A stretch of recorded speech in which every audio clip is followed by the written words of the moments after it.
What's going on, everyone? Welcome to episode 93 of the Bros Talking Soccer podcast. My name is Dave Knittel. I am here with my two brothers, Christian and Matt, to discuss stories from around the soccer world.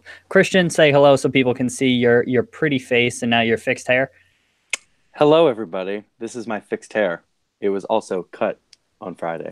Yeah, and it looks good. It was looking a little wild before we hit start broadcast here. So, yeah, you're getting the... I always look good, Dave. I think you're confused. Okay, Matt, say hello so people can get a look at you. Hello, everybody. There's Matt.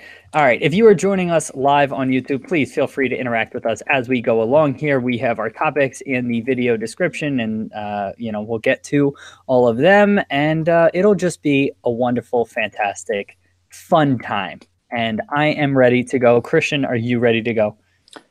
Dave, if I was any more ready, I don't even know what would happen. Matt, are you ready to go? Yeah. Okay. All right. Let's do it. What's going on, everyone? Welcome to episode 93 of the Bros Talking Soccer podcast. My name is Dave Knittel, and I am joined by my two brothers, Christian and Matt Knittel, to discuss stories from around the soccer world. Christian, hello, and how are you doing today? Hello, Dave. I am really struggling, This weekend was not the best for all the sports teams that I follow, so it was a little rough. But, Liverpool got a draw at Stamford Bridge, so I guess I'll take that one. And Sturridge scored a screamer, so I'll take it. And the Union getting a draw in Columbus is, not the best result, but, it's good. It is what it is. Yeah, points after the week that they had. Points. I don't want to address the other two, so yeah, I'm going to let them go. Let's just let that be. Matt, hello. How are you doing? Doing good, Dave. Similar to Christian, I'm a little drained from my weekend, especially with sports, Penn State and the Eagles, especially, with pretty emotionally draining those two games. So I'm exhausted here at the end of this weekend. All right, so we will try to bring the energy. I'm so glad that Matt brought it up after we said we're not going to address it. That's all right. We'll get the energy back, guys. I'm doing fantastic. Thank you so much for asking. What's your shirt? Had a good weekend. It's Zizou. It's Zidane. Oh, yeah. So the YouTube viewers, you get a little look at that. If you don't follow us on YouTube, go follow us on there, and you can tune in live as we broadcast this thing. So there's a little plug, guys. I'm doing fantastic this weekend. Had fun. Yesterday we went to dinner in a winery with some friends and just hung out and had a good time. So Kristen's friends? Kristen's friends, yes, okay. Of course. I don't have friends. That's why I was confused. Well, I don't have friends out here. Yeah. So but it was a lot of fun. Christian, do you have a trivia question for us this week? I do. I have a Liverpool trivia question this week, guys. So I know everybody's so excited about that. Everybody get ready. Do you know the last time Liverpool didn't score at least 4 goals in one game during a league season? So what year would that have been? Okay. All right. We will think on that. Listeners, you will think on it as well. And then we will give our guesses at the end before Christian reveals the answer. It's a fun game we like to play. Matt, I'm going to kick it over to you for Matt's time here. Oh, well, thanks, Dave. Welcome to Matt's time here on this podcast. I'm trying to bring the energy right now, but we'll see how this goes. So we're gonna start this section off with a little Chelsea heavy. So in recent weeks, especially the last week they had when they were performing against the top team like Liverpool. I'll start with Christian. Do you think that they are on the track? Before the season we were saying they're falling off the rails, but do you think they're back on track to being up there with Liverpool and City, I think, as we agree, as the top 3 right now? First, I would like to address how honored I am that I get to go first this time. Second, I would like to address your actual question. So I think they are back on track. I think they're in really, really good form. I don't think that they're the Chelsea of old under Mourinho, the first stint that he was there, the team that really just looked like a English powerhouse. I don't really think anyone is other than City right now. I think Liverpool are getting there. I think they're the closest team, but I think Chelsea really do look the real deal. They're really threatening going forward. I still think their defense is a mess. I really just don't rate it very highly. But Sarri has them playing really, really good stuff, and I think that attack will keep them going throughout the season. All right, Dave. Yeah, I'm surprised at how well they've started this season. I thought there was going to be a little bit more of an adjustment period for them under Sarri and incorporating, Jorginho and Kovacic and, all their new players.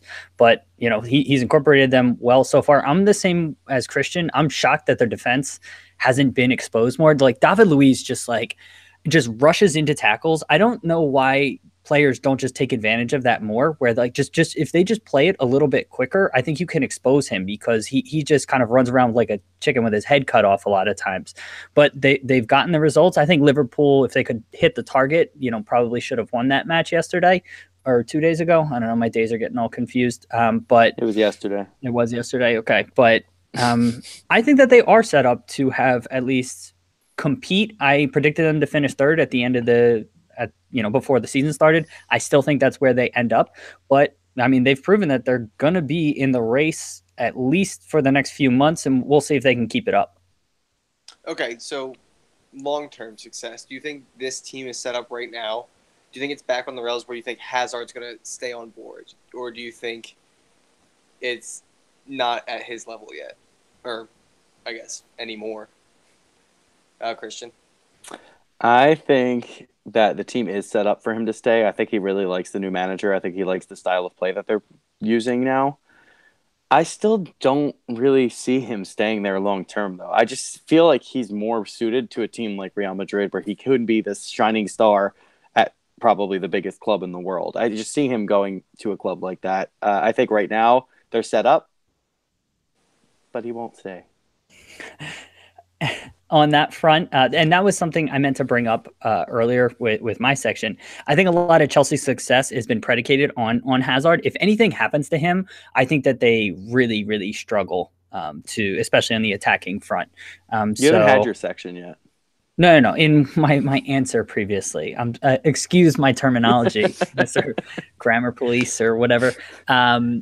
Yeah, so for me, I think that a lot of their success is predicated on him kind of staying there.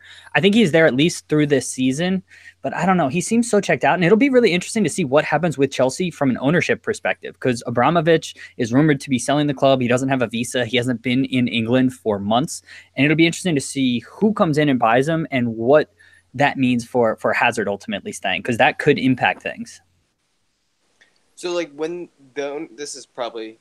I don't know which of you might know this answer, but like when a new owner takes over, because I think Newcastle might be going through a similar thing where they might be selling. I'm not sure about similar, but a different owner. So like, are like the budget allocations just completely different? Like you have completely different money, or is like financial fair play still like restrict how much money even without the It is a combination. I mean, financial fair play stays the same exact way, I'm pretty sure. It doesn't change, but you might have more money to actually use.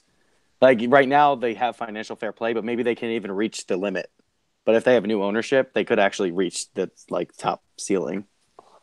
Yeah, there's a lot of creative things you can do with financial fair play, as PSG has proven, and Man City. What do you got to say? You got something to say there?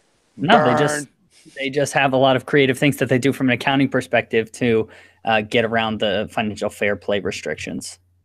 All right. Yeah, fair enough. Okay, do you guys want to add anything else on this topic about Chelsea? Nope. Okay, moving on. I would love to move on.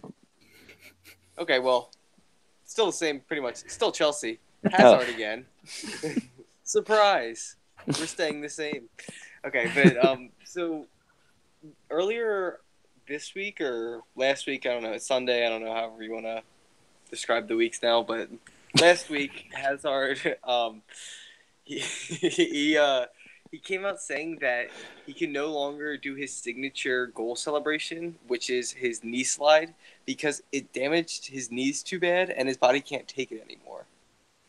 Dave, I'm going to start with you. Do you think there's any credibility, like, is there, like, a serious, like, injury people should be thinking about when celebrating goals, or is this like more of him just like saying he's old now, like jokingly? So like I noticed during the match, like his knee, it was one of the tackles. I can't remember who it was, but I think it may have been Wijnaldum's tackle on him when he got a yellow card when they were breaking, and they showed a picture of Hazard's knees, and they were like completely like torn up. And I thought that Wijnaldum did it, and like he was lucky to get away with only getting a yellow card. But then after the replay, like he didn't get anywhere near his knees. And I don't know if his knees are all messed up from doing that slide. If that's the case, then yeah, I think it does maybe make sense for him not to do it. I can't imagine that slide is easy on your joints. And someone like Hazard, who's played so much soccer, who holds onto the ball and gets the crap kicked out of him and takes a lot of contact. I mean, I think it probably does make sense that he needs to retire that. All right. Christian, any thoughts about it? Oh, man, I really want to make a comment on Duddy Do It. Just move on. Just move on. I think that it is a valid concern. I think that people doing certain celebrations, like I think it's Mane does like the kicks through the air. I think Firmino's done that before. I feel like if you have a bad hamstring all of a sudden, you have to worry about doing celebrations like that. It just depends on your ligaments, your muscles, and what they've been through already. And I know Gerrard did the knee slide for a really long time, but at the end of his career, he wasn't doing it anymore. And I think that's probably a concern. Doing the knee slide, you're putting all your body weight on your knees, and that's just risking it unnecessarily.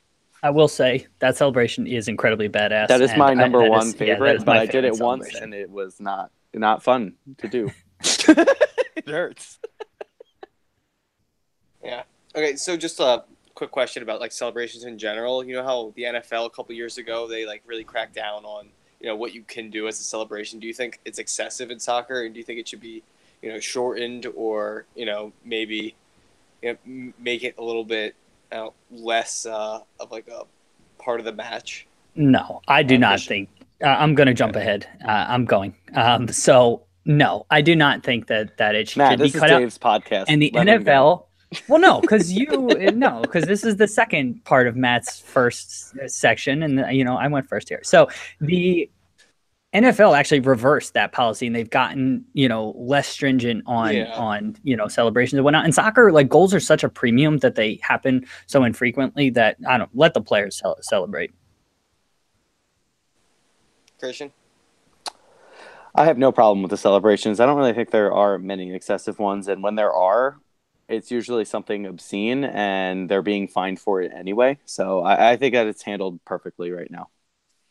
Yeah, I don't really have a problem with it either. I was just trying to get your opinions about it. But I think this is going to wrap up Matt's time here, unless you guys have anything else to add on this topic or any of the other ones I brought up. Nope.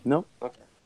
All right, well, yeah. Thanks for joining me with Matt's time here on this podcast. Here's a little bit of music, and we'll be right back. All right, good job. I love the Matt's time here on this podcast. A little addition.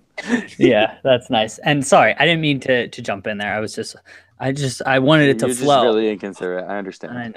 I know. Yeah.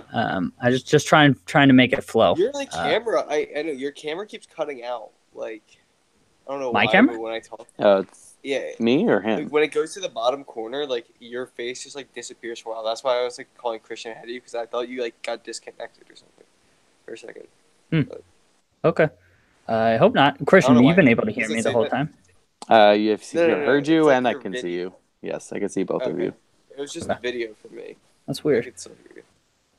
All right. Well, I don't know. Keep an eye out on that one. Keep watching. Whoa, that just happened for Christian, for me. Oh, it's because I was changing something. Oh, okay. All right. Never mind. Okay, I completely forgot to start the timer here. So no idea how long that was. Pretty good. But I think that was pretty good. Let me give a quick plug for Stadium Scene, and then we'll get back to things. Nah. What's up, everybody? Dave here with a quick plug for our partner, StadiumScene.tv. StadiumScene.tv is a website you want to go check out if you're going to a stadium in the U.S. or Canada.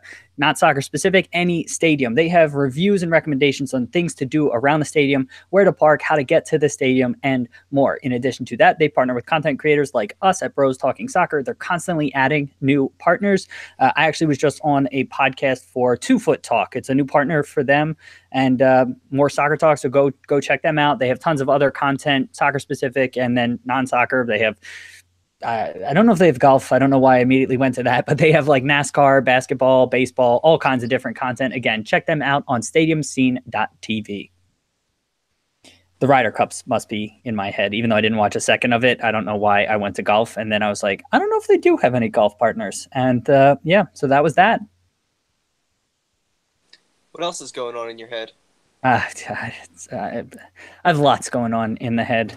I may be going Wow. to Cologne in the next month or so we'll see Okay. how that goes. Yeah, Cologne. I don't know. I might apply to an accelerator. I don't know what's going on with fan futsal. Excuse I me? got a lot. I have a lot going on right now, so we'll figure all of that out, and I'll keep you guys posted, or not, whatever you want to do. Christian, That was meant to be like kind of like an empty question, and that I got a very serious answer. yeah. Yes, yeah. I don't know what's happening. If I'm continuing with fan futsal, we might be stopping the website and developing a mobile app only.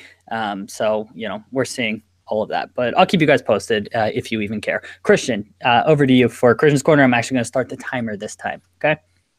Why you got to keep me on wraps? Because you like to you like to I like to have fun here. You like to maximize your section, which is awesome. Christian's Corner. I know, and you can do Everybody whatever. comes here for this section. Yes, they definitely do. I have started putting in timer like on when the sections are, so if people only want to listen to Christian's Corner, they can now. Ooh, that's fun. Yes. Okay. Timestamps. Hello, everybody. Welcome back from the break. Hope you enjoyed that little bit of music, and you're now in Christian's Corner. This is where things get fun. All right, so first topic I'm going to dive into here is a little bit of a sad one. The Sevilla fans at the Eibar game were, I think 5 of them are injured. I don't think there were any casualties, at least not as of now, but there were a couple of injuries, and I don't understand how this stuff continues to happen. It has happened far, far too often, and I don't know who it's going to take stepping up to make sure that these stadiums are up to code, but I'll go to Matt first here because Matt was so generous to make me go first during his section. So, Matt, brotherly what are your thoughts love on this? Yeah, I forget what stadium it was at the beginning of the season, but it was one of the newly promoted teams in La Liga who had a bunch of problems with their stadium. I don't know if either of you guys remember. Remember we talked about it on the podcast. It was either Vallecano or Valladolid. Yeah. Do you remember which one, Christian?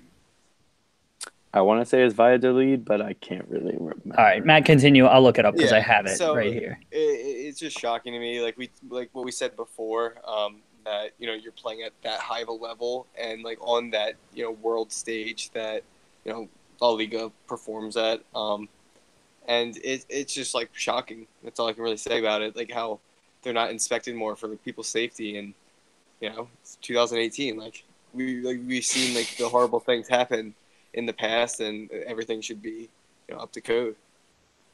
Yeah, Dave, what are your thoughts on that? Yeah, just real quick, it was Rayo Vallecano. So that was the stadium. Yeah, I mean, Matt's right. I don't know what else to say. I mean, it just can't happen. Like they need to have more strict requirements and infrastructure testing done before season start, before teams are allowed to compete in especially the top divisions, but really kind of anywhere. This shouldn't happen anywhere, but especially at the top division for a league like La Liga, which is widely considered like the first or second most interesting and competitive league kind of in the world. It's seen as kind of the first or second best league. This cannot happen. Yeah, I feel like it's embarrassing from Eibar's point of view. And I feel like Eibar have been in La Liga for a significant amount of time now and have made a name for themselves. Yeah, at 5 years or so. I think so. They are a small team. They are like a small team. I think they may have the smallest stadium in La Liga, but not still. Anymore. Huesca just came up, and they have like a really tiny. Yeah. Yeah, but it doesn't really matter to me. It doesn't matter what division you're in. You have to focus on safety first for your fans, and that is just unacceptable in my opinion. I don't know what else they really have to add, but Matt, do you have something else you want to say? I think we kind of pretty repetitive about it. We all think something should be done. Sorry, your finger was like waving, so I thought you were trying to flag me down. No, he was muted. Dave, I assume you have nothing else to add then either? Nope, I'm good. Good, thank God.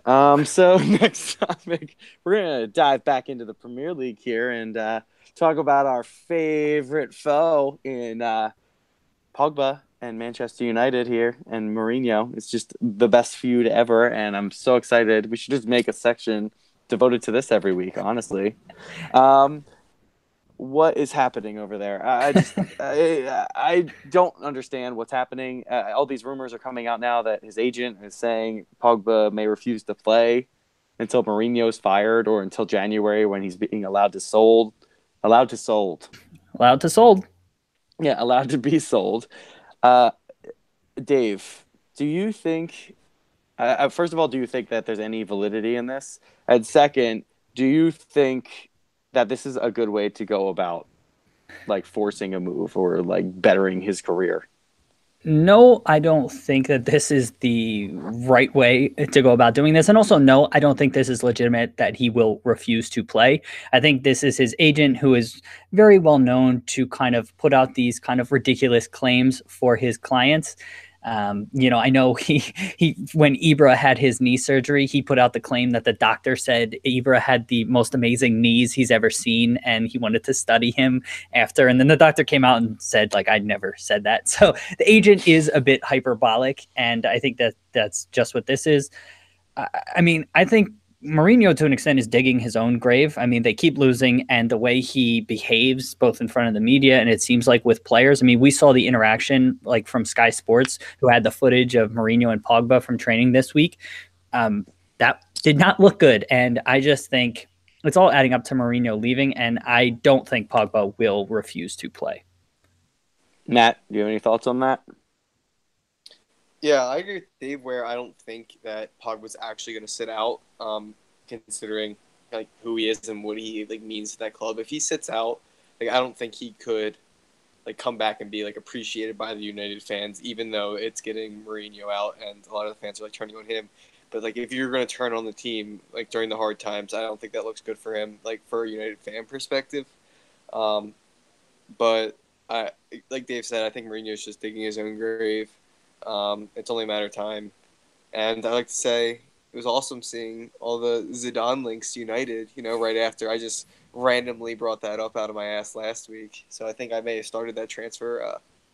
Oh, yeah. So I think all it's the people definitely how it watching happened. this podcast. Yes. Dave, we see your shirt. I understand. Thank you.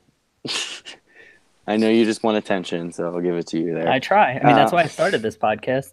Yeah, it's Dave's podcast. So, Yeah, exactly. I mean, you might as well just change the name right now. Yeah. Did you guys? I don't think any of you out there have answered directly. Do you think this is a good way to go about forcing a move if he was to just sit out? No, did you answer that specifically? I mean, I answered it because no, I do not think his agent being hyperbolic. He's known to do this. I don't think this is the right thing to do, but I also don't think that he even needs. Like, I don't think a move is going to happen. Like, I think Mourinho will be gone before the January transfer window at this rate. Yeah. Okay. And I think for him, I think it would be best for him to maybe make his legacy at United, because like if he goes to Barca, I mean, it's kind of there's like so many other pieces where he might not be the main guy right now, or PSG with Mbappe and Neymar right now. Like United right now, it's like in agreement that that's his team. That's where he can make his legacy. So I think it might be best for his career to stay there. That's a good point. Yeah, very interesting point, but I don't think so. Not with Mourinho there, but I kind of agree with you that he's digging his own grave. And depending on this next result, we'll see what happens with him. So next two topics, we're going to dive into Messi and Ronaldo, but separately, not together. Yeah. Speaking of diving, let's do Ronaldo first. Let's go, over to Juve. And not really, actually, because it's not really about Juventus. This is just about him in general, pretty much moving away from Real Madrid. He thinks that he specifically is being persecuted because he's not winning the awards. He thinks that because he left Real Madrid, he said he's not up for Player of the Year and all this stuff just because he's not at Real Madrid. That is what he is saying. Do you, Matt? Oh, did I go to Matt? Yeah, Matt. It's Matt's turn. Yep. What do you think about Ronaldo actually saying? Sorry. No, go ahead. You go for that. I mean, I don't know if it makes much sense. I mean, everyone knows the year that Modric kind of had, people know the year Messi had, and Salah broke records. Messi, had the most goals and assists created. Modric had the crazy year with winning the Champions League and then doing so well, Golden Ball at the World Cup. And like he kind of acknowledges that like maybe Modric should have won Player of the Year. It's just surprising that he's like saying that like he kind of deserves it now, even though like it seemed like before he was fine with not winning. That's just my take on it. Yeah, I kind of agree. Dave, what do you think? Yeah, this is insane. Like, there's no validity to what he's saying. Like, I just want to address that point. Like, he didn't win the award because he didn't necessarily deserve to win the award, right? And so him leaving Real for Juve isn't the reason why he didn't win the award. There were other more deserving candidates this past year. The second piece is like, I think that's just honestly just how he's wired. He's so just ridiculously competitive. And, you know, you hear stories about him showing up to training 2 hours early, like every single day to work out and, you know, all of that stuff. And I think he's just wired to be so hyper competitive that he can't process somebody else deserving an award over him. And that oftentimes comes across as arrogant. And, you know, a lot of times people, you know, he just rubs people the wrong way, but it's why he's gotten to where he's gotten to. So I think I can kind of understand it from that weird perspective, but also he just sounds ridiculous for saying it. Yeah, I absolutely agree with both of you here. I think a lot of agreement this podcast. Yeah, Modric had a great year. I still stick with Messi and Ronaldo are the two best players on the planet, and they deserve to be number 1 and 2. Just based off of if you're going on individual talent, that's what it should be. But that's really not how they look at it. They look at the team performance that you're on. So I think Modric deserved it based off of that, and I mean, that's really all I have to add on this topic, unless you guys have something else. You good? I have a topic for next week. I don't know if we want to preview it or just hold on to it. Hey, it's Christian's Corner. You can do whatever you would like. It also has to do with Ronaldo, and I was sent this by a friend today. A woman just accused him of rape, we're not going to talk about that. No, that's not a just thing. That happened in 2009. Like, there's why is this all coming up again? Because he's suing Der Spiegel about it. Yeah, this is a really murky waters. I don't know how far we want to wade into this. Dive in there. Yeah, I've read stuff on about all of this. So we'll see. Well, is your topic? You know, you can talk about whatever. We'll see what we're feeling next week. You know. Okay. Probably not. We're probably gonna go with no. But I was just. Hey, you can talk today about whatever you want. All right. So we'll go into our last topic. Yay! Okay, it's Messi time. So Messi at the weekend was rested again by Valverde. He really just loves the rotation policy at Barcelona. He rests his star players pretty much every other game, it almost looks like. I don't know what he's doing, but Dave, what do you think is the purpose of this? Do you think it's a good idea? Do you think that Valverde is getting it right by putting Messi on the bench for some games? Well, Father Time catches up to everybody. Zidane did this with Ronaldo last year, where he managed his minutes and it kept them fresh later on into the season. Messi's been playing at the top level, since he was 18 years old? 16. But he wasn't starting every game for Barcelona. Like, he's been I don't think he was, but 17, but maybe, yeah. Whatever, yeah. 17 or 18. He's 32 now? 31? How old is he? 31. Yeah, he's 31. So, I mean, that's 13, 14 years at the top level every season playing. And he gets his ass kicked every game by people just chopping at him. Yeah. Well, exactly. So, at some point, this does make sense. And so, yeah, Messi might not like it, but I think it's with the best intentions that the manager is doing all of this. Yeah, I mean, the article that I was reading was like, watch out, Messi may turn on the manager, and Messi has a lot of power at Barcelona, so you never know what could happen there. But I'll go to Matt first before I weigh in anymore. Yeah, I mean, it makes sense for, I guess, like the longevity of his career. Maybe he's not gonna, get injured as like easily now if he's rested better. But I read somewhere that it was because he missed out on a dinner that he was supposed to go to after they lost. It was supposed to be like a mandatory dinner, and he refused to go after they lost. Was it midweek? That's why I heard he got rested this game. Well, that's different. Yeah. So, but I mean, I don't know. I read it on the internet. You never True. know how. Well, you can't put it on the I internet. mean, It's this not also true. true, and this is also all speculation. This isn't Messi coming out and saying he's upset. This is just people saying, "Oh, Messi might be getting upset by sitting on the bench." So you never know. But I mean, I am assuming players of that talent and that caliber don't want to be on the bench ever.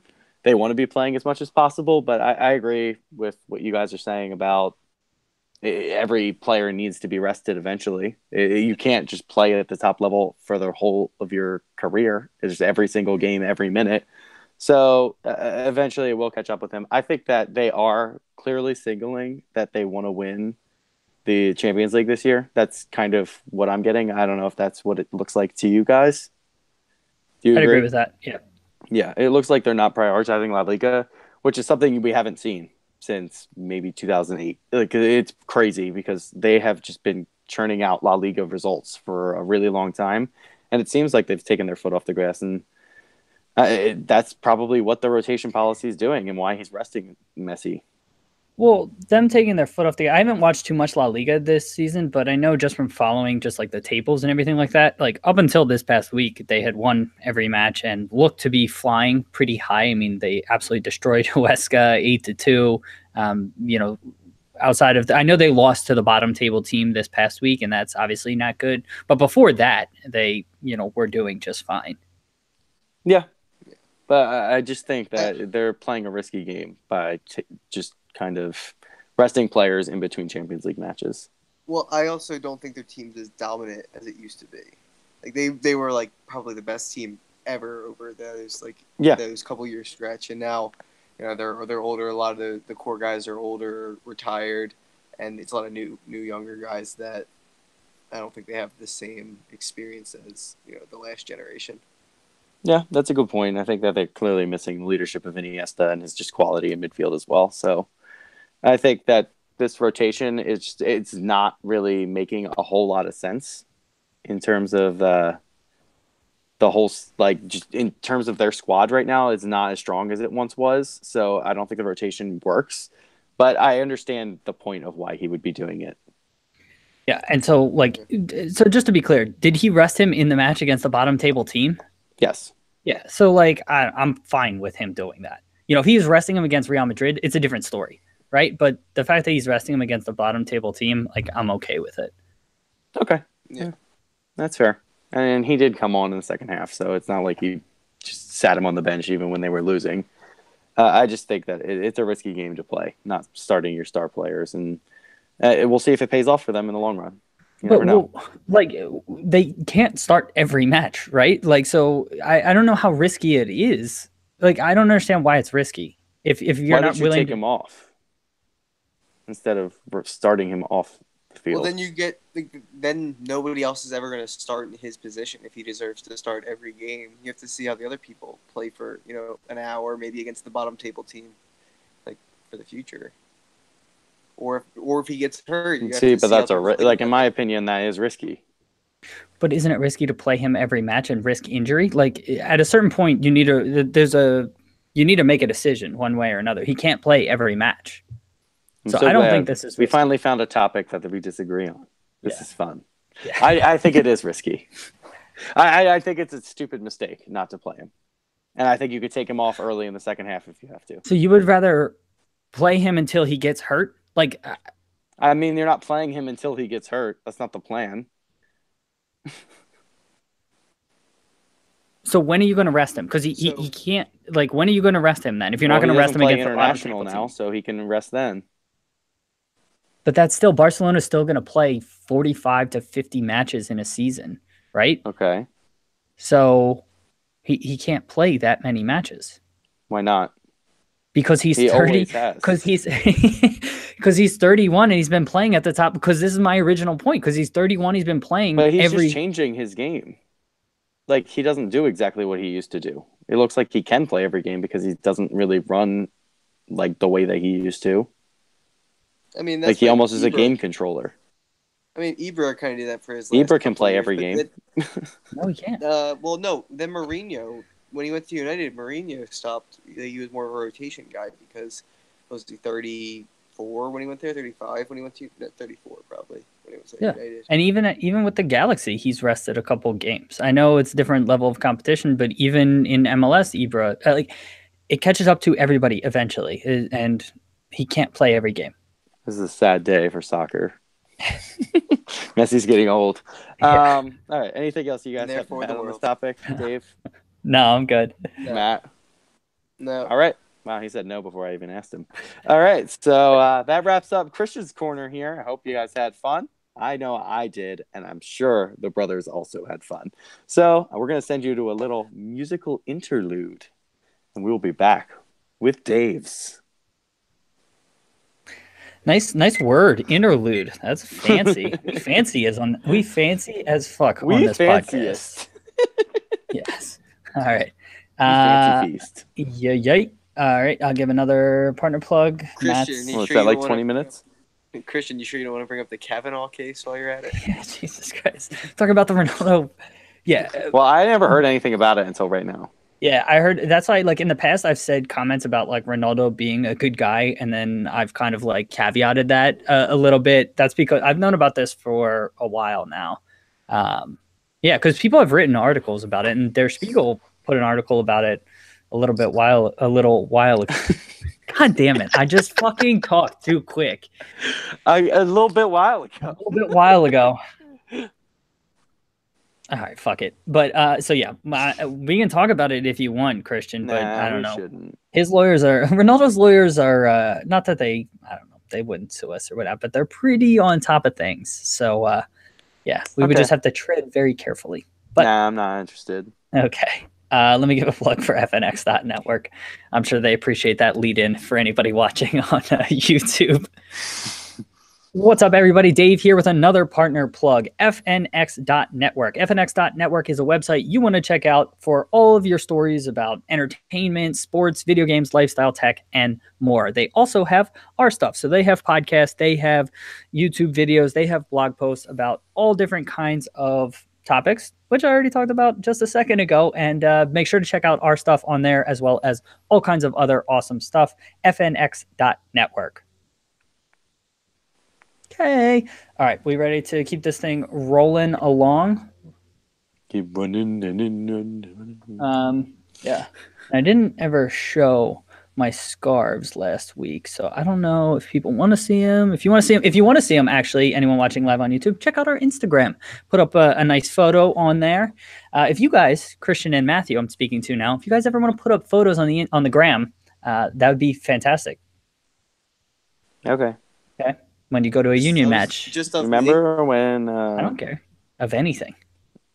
Are you gonna... So I guess we're not going to talk about the union. No, I don't want to fucking talk about I don't want to talk about that either. Yeah, that was so bad. Yeah, that was terrible. You didn't even watch. I had to watch. That's great. That's great. That put me in a great frame of mind. I wanted you to feel like we were feeling. I stopped watching after the third goal. I watched the whole That was the end of the game. It looked the beginning of the second half. It looked like pretty good. Like we were gonna get a goal, then out of nowhere, Trusty just goes top. Trusty did score a goal. Trusty just boots it top bin. Like that was a fantastic finish. If he was an offensive player, especially after I was watching an Audrey who's next to me, and it took her like 3 replays. I was like, look at what this idiot just did, and she was like, I don't get it. And then it took her like the 3rd replay to be like, oh my god, that's on his own goal.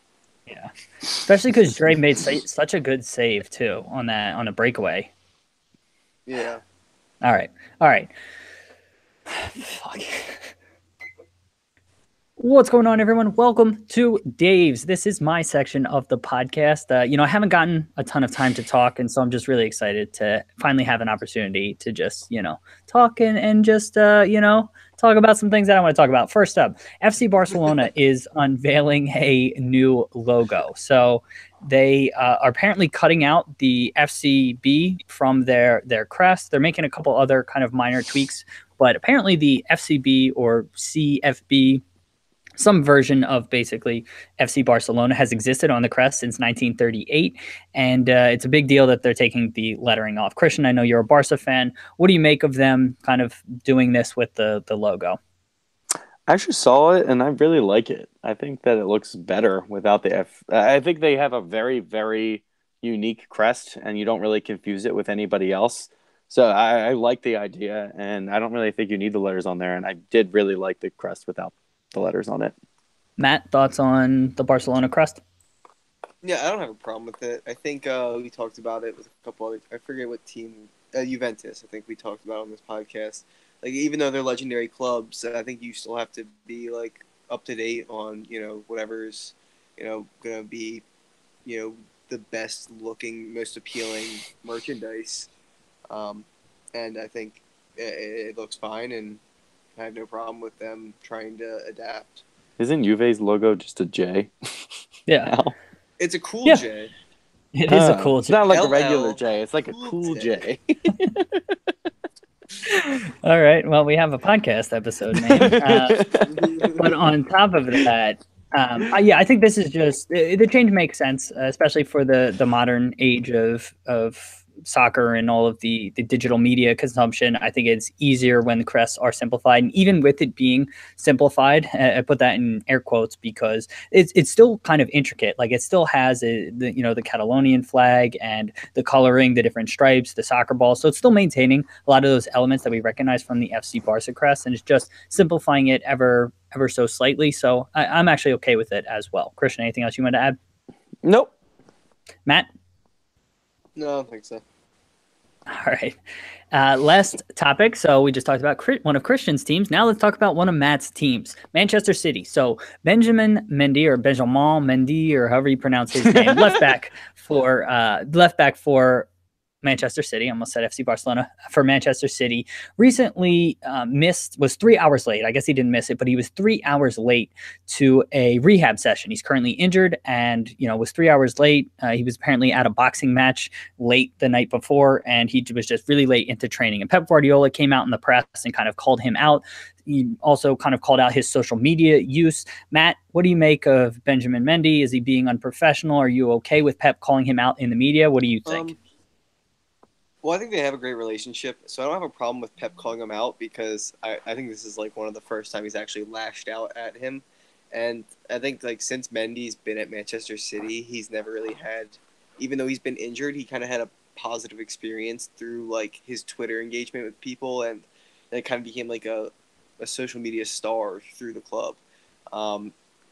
But I understand if it's starting to affect his his job, then you have to make a comment about it. So I'm surprised Pep's not a person to just let his players do whatever they want. So I don't have a problem with it. Christian? I feel like Pep's not someone who criticizes in the media, so it's a little odd. But I think that Pep really, really does know what he's talking about, and usually he's very good at like talking to people behind the scenes. I don't think he approached it the right way here, and I think that a lot of players would get upset, and I don't know really what they would happen, but they may like demand transfers or demand apologies and stuff like that. But I think that they have a good working relationship, so I don't really see this as being a huge issue. Yeah, this is a little out of character for Guardiola. I mean, he said just through watching like the Man City documentary on Amazon, he said that like in the press, he likes to defend players, and then behind the scenes, he'll kind of rip into them and do it more face to face. There are conflicting reports on that from, especially from people like Ibrahimovic, and so other people feel differently. But I don't know. This is a little bit interesting, and Mendy does need to be careful because at the end of the day, his job is to play soccer, and he needs to be at appointments. He can't be 3 hours late to physical therapy and all of that. And so if his antics on social media does impact his job, I think this could snowball into something bigger. So this isn't a complete throwaway, not a big deal. So it's just something to keep an eye on here. So I don't know, Matt, any other thoughts there? Yeah, I mean, I also think Mendy is an important role because most of our players, like I feel like we have a great backup for, and for him, he's been injured for so long that like we've kind of had to use our backup left back for so many games the last 2 years, and the fact that he's missing out on the training or the rehab it's not a good look because he's supposed to be our starter. He's the one we invested all this money into him, and he's what is he 23, 24? Yeah, I Maybe think he's just turned 23. 24. Yeah, or maybe just turned Yeah, he might 24. still be 23. But he's still young, and I think he does need to be maybe held in check a little bit. I know he's an adult, but he's still young and gonna make some mistakes. Christian, any other thoughts here? Not really. All You right. guys covered it. All right, cool. Well, that has been Dave's. Before we get to our listener questions, wanted to give 2 quick plugs. So I'm the founder of a simplified fantasy soccer website, fanfutsal.com. Check that out for a completely different, unique way to play fantasy soccer. On top of that, I have a YouTube channel where I'm making videos about the history, culture, and philosophy of the beautiful game. Currently have about 67 videos on there about all different kinds of topics, Premier League, club history videos, histories on soccer terminology, national team history videos, the origin of the sport of soccer, and more. Go check them out. Currently researching Bundesliga clubs. Going to do some Bundesliga club history videos in the not too distant future. So get excited about that. Yeah. So get excited about that. And please go check out the Soccer Tavern on YouTube. It's in the video description and podcast show notes for a quick, easy link, not listener questions this week. First one is coming to us from It's a Deal. So that's Andrew. He's been on the podcast before. Do you believe Ronaldo was given only a single game suspension? Let me expand my window so I can read this. Single game suspension because of the revenue stream when they play Manchester United. Normally, violent conduct is 3 games and 1 would be professional foul. Not very professional if you ask me. So this is in reference to Ronaldo getting a red card in the Champions League, and I guess his suspension was reduced from 3 games to just 1, so he will actually play at Old Trafford. I went to Christian first last time. Let's go to Matt. No, I went to Matt. Christian, yes, you. What do you think of Andrew's question? Well, if that's considered violent conduct, I don't even know how to deal with the world anymore. That is a ginger caress of the head. I don't like it. The fact that was a red card blows my mind. Ginger caress of the head. That's an interesting way to describe it. Okay. I think it's another podcast. Yeah, I know. We're going to have to. Yes. Okay. So this has nothing to do with the match being at Manchester United. This was like a legit. No, it was legitimately 1 game is too much already, in my opinion. Matt, even though I don't love the guy. Yes. Matt, thoughts? Yeah. I think the red card was ridiculous. Maybe if it was a different player, it wouldn't be like they wouldn't be like overturn the 3-match ban. Maybe I don't even know. It was a light red card, but I don't have any problem with the outcome of it. My only problem with it is it should be nothing or it should be 3 though, because if it's violent conduct, then that should be the rule. Yeah, but it was violent conduct from the referee's report, and then upon review, maybe it wasn't as bad. I'm okay with them reducing this. Like you guys said, at the end of the day, it's getting the call right, and I don't even think he should have been red carded in the match. So the fact that they're getting it right now, I think is okay. But I think it should be nothing. Like he shouldn't even have a 1-game ban. That's what I'm saying. Oh, okay, I understand. I'm saying it should be nothing, or it should be 3. Like I don't understand how it's 1. Okay. Matt, any thoughts there? No. Okay.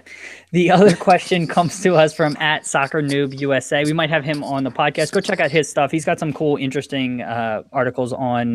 You can find him on Twitter @SoccerNoobUSA.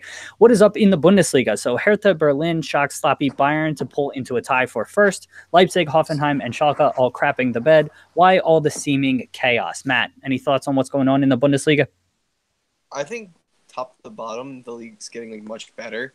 And Bayern's not really the dominant force, or Dortmund. I don't think they're the same they were maybe 4 years ago, and what we kind of still picture in our heads. But I mean, at the end of the year, I still expect Bayern to figure it out and win by a couple points. So I think it's just beginning of the season madness, but it'll settle down soon. Christian, thoughts?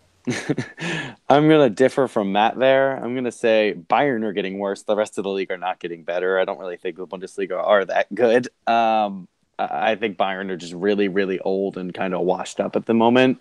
they need to inject some younger, fresh talent in there. And I think it's awesome. And Berlin haven't lost to Bayern in their last 4 games. This isn't like it's a huge shock. Berlin are a good time.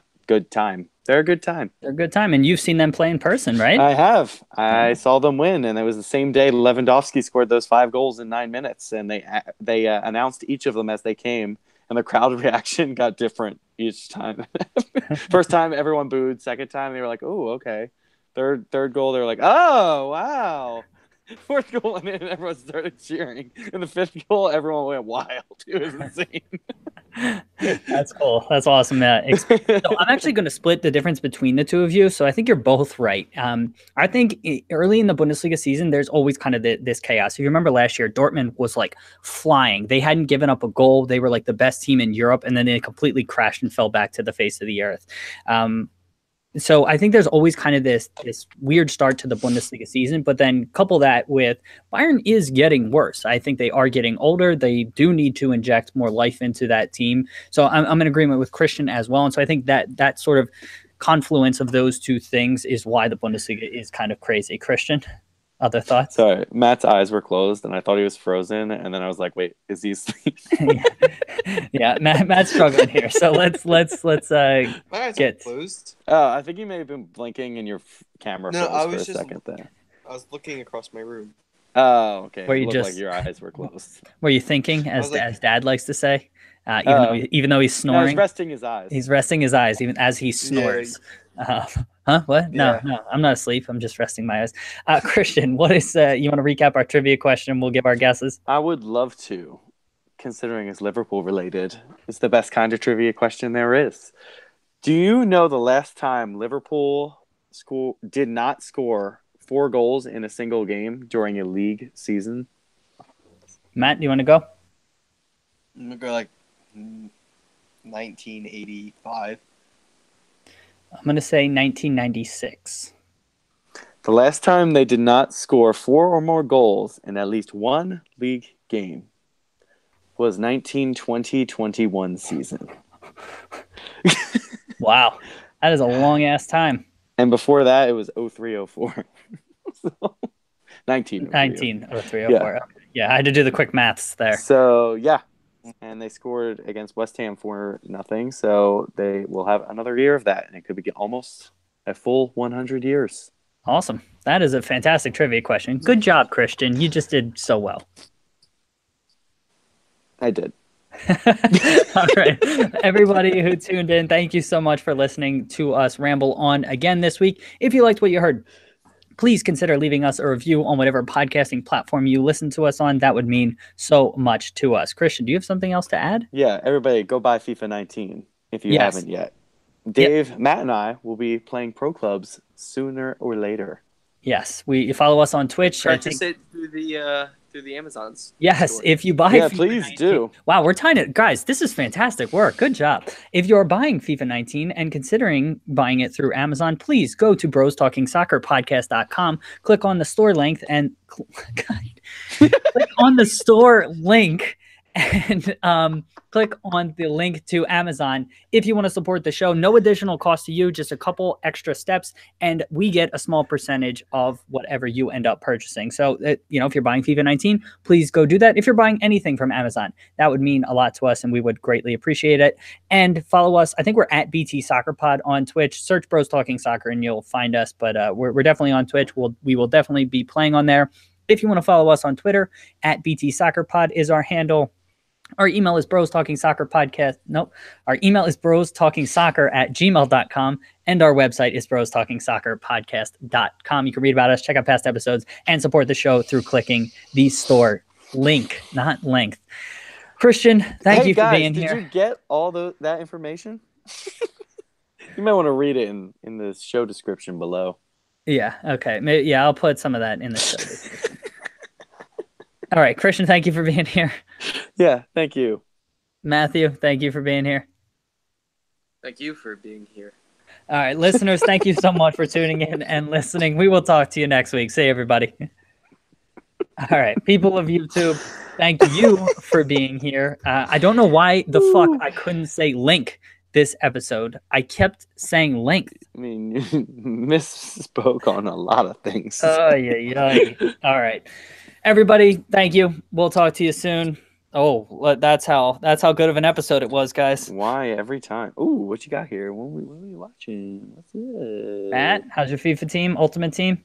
Is that Rebury on the left? I don't know. I can't see. Matt, say something so we can see your screen. You're on mute, dude. You're on mute, dude. Alright, so here's my team. Got some Benzema, Dembele, Inform Payet. You know, some Ribery, some Mendy. Very French. Is that Tedesco? Who's your manager? I have no idea. Some Spaniard. Okay. All right, so there's Some Matt's FIFA. Spaniard. There's Matt's FIFA team. If you want to play against us, again, at BT Soccer Pod on Twitch or on Xbox Live. I guess just follow us on Twitch, and then you can see our handles or whatnot on Xbox. See everybody. Goodbye.